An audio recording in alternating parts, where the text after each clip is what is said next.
My name is Rob Vale and I manage the Trading Standards Service at the London Borough Bromley.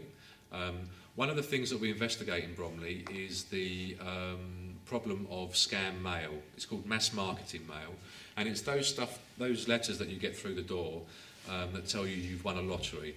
Often it's in Australia or Canada, Spain, but invariably it's a lottery that you've never entered, and yet here you are, you've won a massive amount of money, and all you've got to do is send off a small administration charge. These are scams. They're trying to get money from you in the promise that you'll get something in return.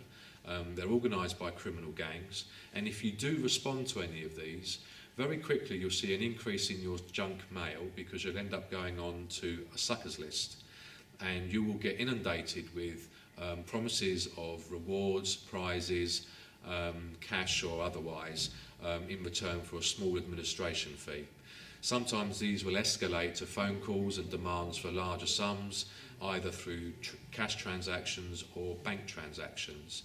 So you need to not respond from the very first instant.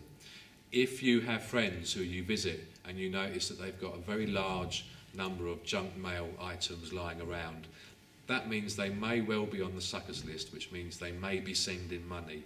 And it's important that we put a stop to it, and you can help by asking them to contact us, and we will do what we can to break this cycle. There's no such thing as a free lunch, and if somebody sends you a letter out of the blue saying that you've won something, then it is definitely a scam, and under no circumstances send any money in exchange for these large sums of so-called winnings. There are so many scams that are floating around at the moment, it's impossible to tell you all about them in this short video clip. There is a really excellent book that's available on this website, the little book of big scams, and it will tell you all about the main scams that are going on, and there's also some useful information about who to report it to. You can report any concerns to us in Trading Standards on the Rapid Response number, but there are other organisations that can help, like the Telephone Preference Service and the Mail with Preference Service. If you register with these two organisations, it will reduce some of the junk mail and some of the nuisance telephone calls that you get. It won't eradicate them completely, but it will take you off the list, and hopefully reduce the numbers that you might get.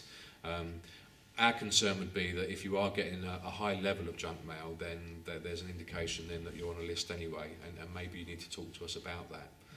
But this is an excellent book, available on the website, and it's free. Have a look at it and have a read.